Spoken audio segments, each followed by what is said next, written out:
Sabe, existe uma bomba relógio e ela está prestes a explodir bem no coração das empresas brasileiras. A gente vai entender agora como essa bomba foi montada, por que o alarme está soando justo agora e, claro, o que tudo isso significa para o futuro do país. Dá uma olhada nesse número.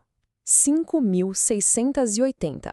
E um único, mano, essa foi a quantidade de empresas no Brasil que pediram arrego para a justiça, a famosa recuperação judicial, para tentar não quebrar de vez.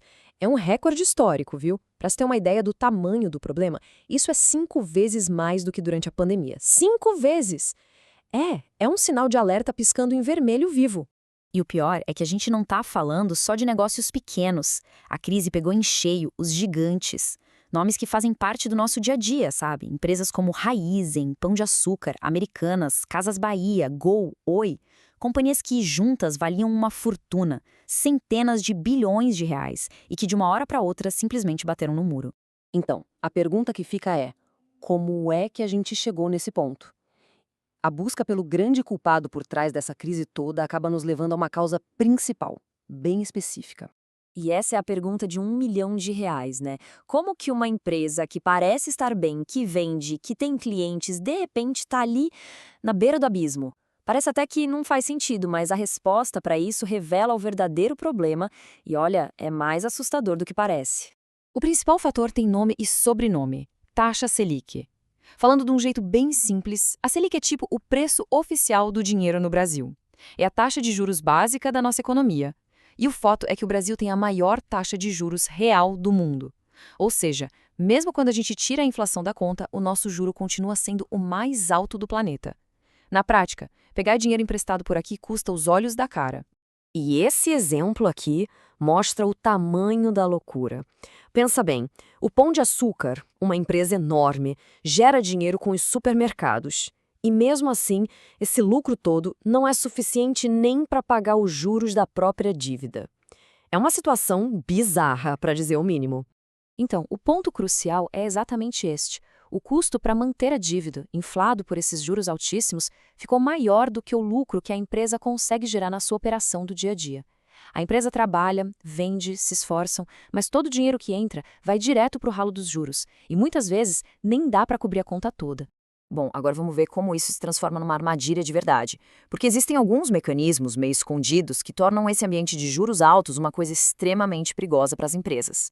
O passo a passo para cair nessa armadilha é quase sempre o mesmo. Primeiro, a empresa pega uma dívida com juros baixos para investir, para crescer. Tudo parece ótimo. Segundo, de repente, os juros no país disparam. Terceiro, aquela dívida que era barata vira uma bola de neve, fica simplesmente impagável. E aí vem o passo final, que é o pior de todos. A empresa é forçada a pegar mais dívida, só que não para investir, mas só para conseguir pagar os juros da dívida anterior. É um ciclo vicioso, um buraco que parece não ter fundo. Isso tudo nos leva a um conceito-chave: a armadilha da dívida assimétrica. O nome pode parecer complicado, mas a ideia é bem simples. Pensa numa renegociação de dívida, onde a balança do poder está totalmente torta. Os credores, que geralmente são os bancos, têm um poder gigantesco para ditar as regras, enquanto a empresa, que está endividada, quase não tem o que fazer. E a diferença fica muito clara aqui. Numa negociação ideal, o poder seria equilibrado, sabe? Os dois lados tentando achar uma solução boa para todo mundo. Mas na armadilha da dívida, o poder fica todo concentrado. Chega num ponto em que um único banco pode, sozinho, decidir o destino de uma empresa inteira, com milhares de funcionários. Ok, com a bomba explodindo, quais são as consequências práticas disso tudo? E será que no meio desse caos todo pode existir algum tipo de oportunidade? Um efeito bem concreto dessa crise é a fuga de empresas.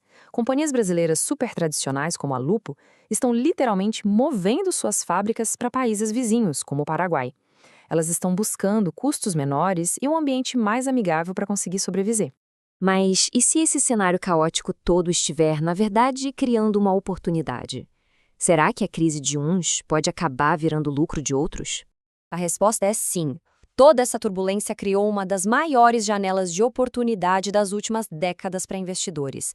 Quem tem dinheiro na mão e entende o cenário pode comprar partes de empresas super valiosas por um preço muito baixo, aproveitando exatamente o momento em que elas mais precisam de capital para se reestruturar. No fim, fica a reflexão. Toda essa reorganização do mercado, essa quebra de gigantes, será que isso representa o fim de um ciclo para o Brasil? Ou é um recomeço? Um recomeço doloroso, sem dúvida, mas talvez necessário. A resposta para essa pergunta pode definir o futuro da economia do país nas próximas décadas.